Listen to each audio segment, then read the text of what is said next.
Malachi chapter 3, and I'm just going to take the time to read verses 2 through 5. It says, but who can endure the day of his coming? Talking about the Lord. And I believe him just showing up even among us in his awesome presence. Not just his second coming, but just showing up in his awesome presence. Who can endure the day of his coming? Who can stand when he appears? He's like a refiner's fire. He's like a launderer's soap. He will sit as a refiner and a purifier of silver. He will purify the sons of Levi and purge them as gold and silver. Why is it? Now watch. Let me just pause there. He's going to take them through this massive purifying process, so that their heart's right. Why? Well, just so we can be holy. No, so that they can bring to the Lord an offering in righteousness. Notice the purifying process is to empower us to bring an offering that has the right sound attached to it. He says this is what. So God comes and he said, I'm going to purify your heart. All the hidden motives and reasons you're bringing an offering, I'm going to expose them. I'm going to reveal them to you. I'm talking about. And he is going to purge them and cleanse them and wash them so that whenever I come, I say, Lord, thank you for the privilege of allowing me to bring the first and the best and to honor you with it. I bring it out of a desire for you, out of a hunger for you. I'm crying out to you, but I bring it more than anything just simply because I love you. And it's the passion of my heart to do this. You see, God has to get us there. How does he? By cleansing us like launderer's soap, like a refiner's fire, like a purifier of silver. He takes us through a purifying process. Why?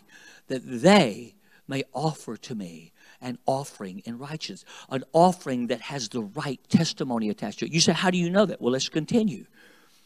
It says, they will offer to the Lord an offering of righteousness. Verse 4, then the offering of Judah and Jerusalem will be pleasant to the Lord as in the days of old. In other words, it's going to satisfy his heart.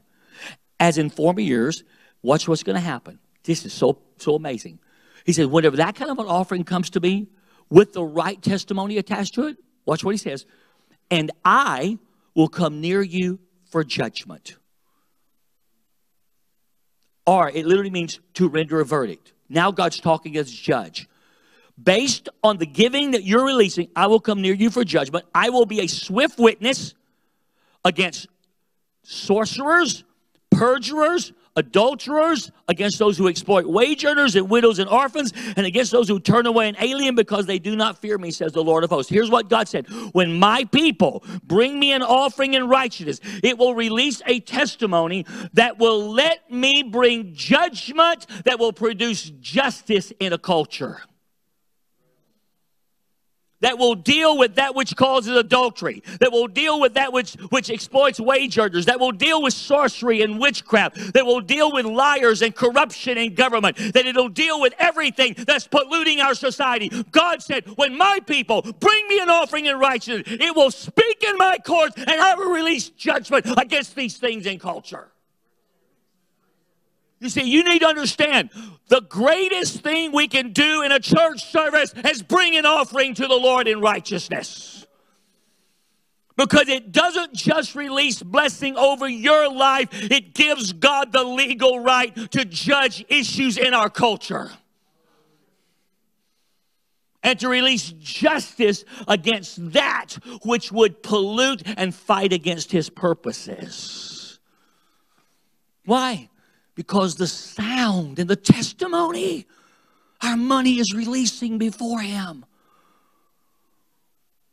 Are you getting this?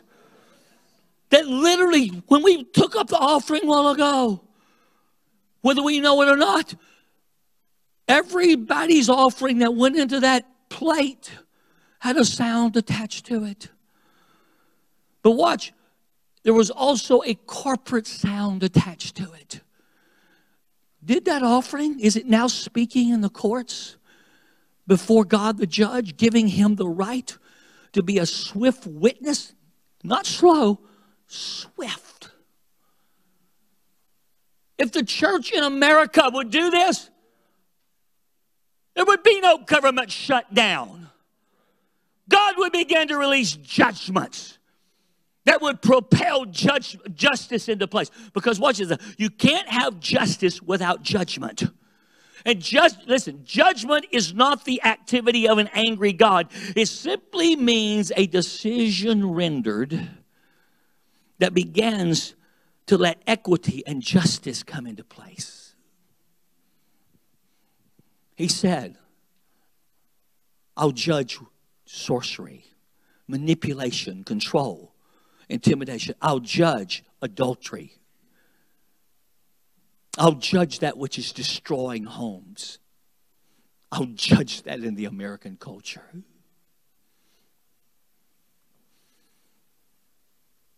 He says, I'll judge perjurers. Those are the liars. That means every politician in D.C.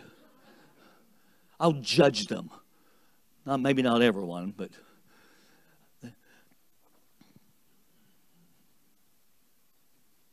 I'll judge them.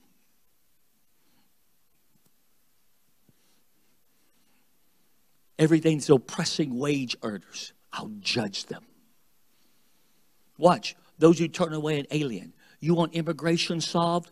Church, bring an offering in righteousness. Immigration policies will come into place because the church has taken its place, not just to speak prayers, but to release an offering in righteousness that speaks before the Lord. This is the power of our finance given to God because it carries a testimony.